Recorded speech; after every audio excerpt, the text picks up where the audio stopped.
Assalamualaikum warahmatullahi wabarakatuh.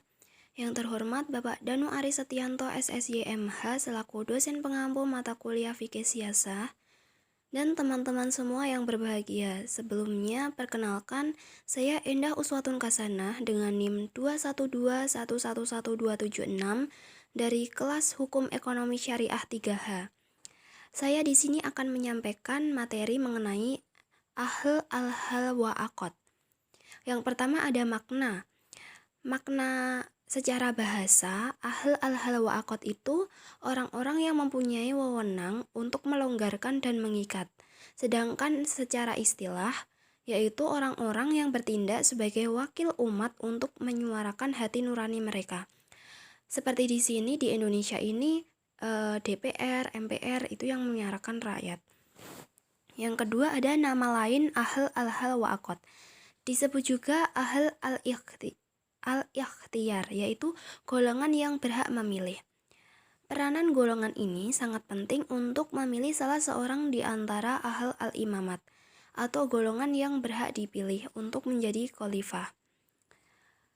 Sehingga ahl al-hal wa aqd itu dapat disimpulkan orang tertentu yang dia berfungsi untuk memilih orang tertentu sebagai kepala negara. Yang ketiga, sejarah al-hal wa aqd. Telaah historis yang pertama, istilah ini muncul didasarkan pada sistem pemilihan 4 khalifah pertama yang dilaksanakan para tokoh sahabat yang mewakili dua golongan, yaitu golongan Ansor dan golongan Muhajirin. Nah, mereka itu bertindak sebagai wakil umat, walaupun pemilihan ini bersifat sangat spontan atas dasar kelangsungan, kebutuhan umat, dan agama. Yang kedua,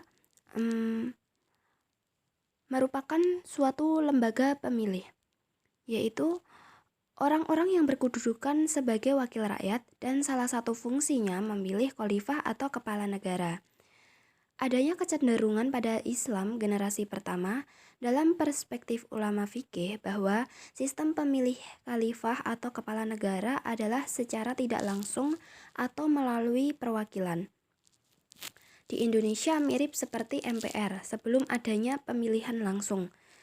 Dan yang ketiga ada orang yang mendapat kepercayaan sebagai wakil rakyat yang masih abstrak. Artinya, konsep ahl wa aqd ini masih mempertanyakan siapa mereka yang berhak mewakili di dalam urusan memilih kepala negara itu.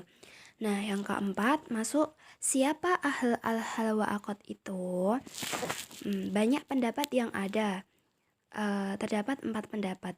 Yang pertama menurut An-Nanawi. Menurut An-Nanawi ini dibagi menjadi 3, yaitu para ulama, para kepala, serta para pemuka masyarakat. Dan ketiganya ini sebagai unsur yang berusaha mewujudkan kemaslahatan masyarakat. Yang kedua ada menurut Muhammad Abduh, yaitu menyamakan dengan ulul amri seperti dalam Quran Surat An-Nisa ayat 59. Mereka ini dari orang-orang muslim, yaitu para amir, hakim, para ulama, para pemimpin militer, dan semua penguasa, dan juga pemimpin yang dijadikan rujukan oleh umat dalam kebutuhan dan kemaslahatan publik. Yang ketiga, menurut Rashid Ridho, yang pertama ada para ulama, para pemimpin militer, para pemimpin pekerja yang terdiri dari pedagang, tukang, petani, dan sebagainya. Dan juga para pemimpin perusahaan, para pemimpin partai politik, para tokoh wartawan. Yang keempat, menurut Ar-Razi. Menurut Ar-Razi ada para pemimpin dan para penguasa. Jadi, kesimpulan dari semua pendapat itu, siapa ahl al-hal wa aqd itu yaitu terdiri dari berbagai kelompok sosial yang memiliki profesi dan keahlian yang berbeda, baik dari birokrat pemerintahan maupun tidak. Bisa disebut dengan pemimpin formal dan pemimpin informal.